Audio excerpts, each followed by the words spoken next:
National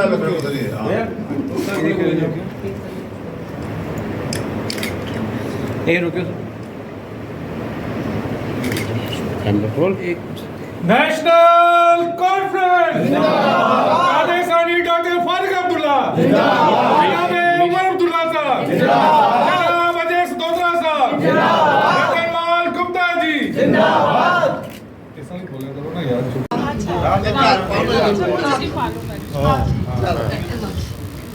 और दूसरे madam क्या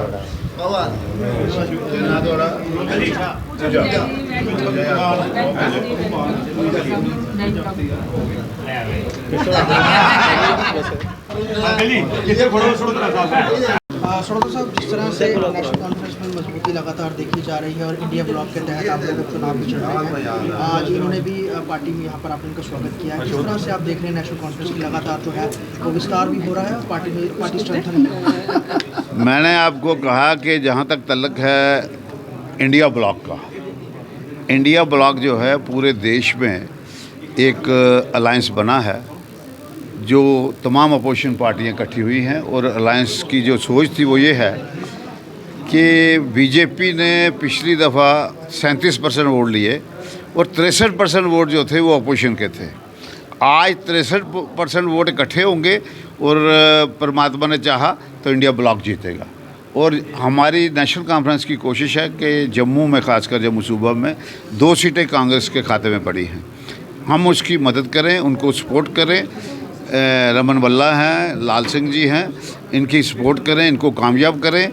इनकी कामयाबी से इंडिया ब्लॉक जीतेगा, क्योंकि आज पार्लियामेंट की इलेक्शन है। कल असेंबली इलेक्शन में जो भी होगा वो बाद में फैसला होगा। आज पार्लियामेंट का मसला है। पार्लियामेंट में हमने तमाम अपने जो कारकुन हैं, तमाम अपने जो डेलीगेट साहबान हैं, ओहदेदार साहबान हैं, उनको हमने हदायत दी है। फारूक अब्दुल्ला साहब पिछले दिनों 4 दिन इधर थे, उन्होंने बाकायदा सबसे डिस्कस किया, सबसे मीटिंग की, कांग्रेस के बड़े नेताओं से मीटिंग की और हमने ये फैसला किया कि हमने इंडिया ब्लॉक के जो 2 कैंडिडेट हैं इनको मजबूत करना है। हमारे वर्कर लगे हैं। जहाँ तक नेशनल कॉन्फ्रेंस का तल्लक है, नेशनल कॉन्फ्रेंस एक जम्मू कश्मीर की ग्रैंड ओल्ड पार्टी है और नेशनल कॉन्फ्रेंस की एक माजी रही है, हिस्ट्री रही है।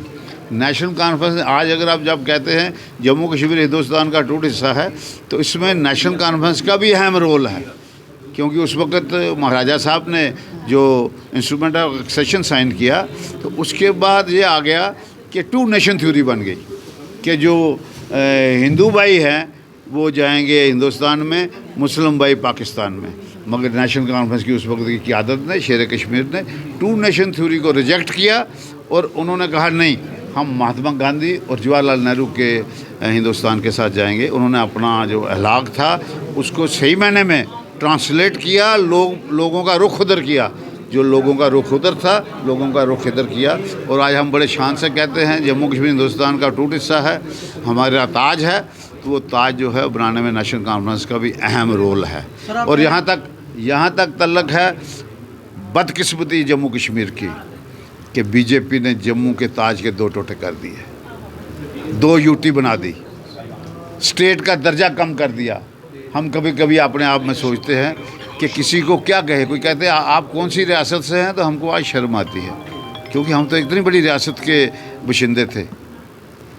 इसके उन्होंने 2 टोटे कर दिए और ये रोज़ कहते हैं जी हम इसको स्टेट वापस देंगे, स्टेट वापस देंगे, मगर स्टेट वापस देने की हिम्मत नहीं पड़ रही है।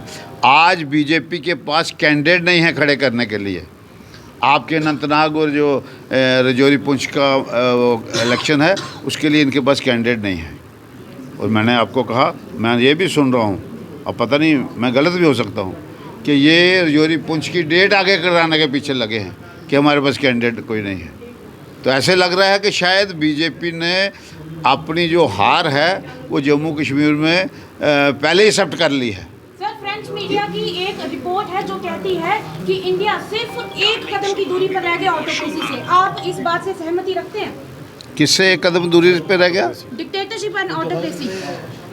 इंडिया रह गया, इंडिया ब्लॉक नहीं रह गया, भारत रह गया।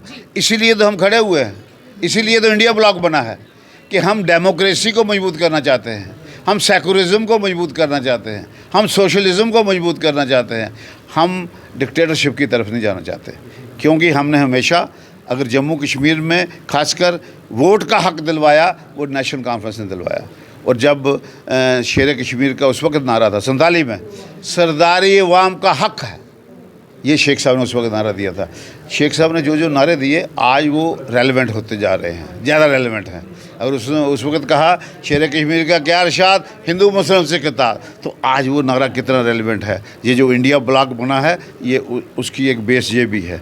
जो आपने कहा कि ये यहाँ डिक्टेटरशिप होने की तरफ जा रहा है, ये बिल्कुल ठीक कहा कि हमारी यही एक कंसर्न है, हमारी एक यही परेशानी है कि हम मुल्क की डेमोक्रेसी को बचाएं।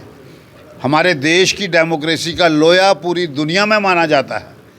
We are the largest democracy of the world. और बड़े तरीके से ट्रांसफ़र ऑफ पावर होती है।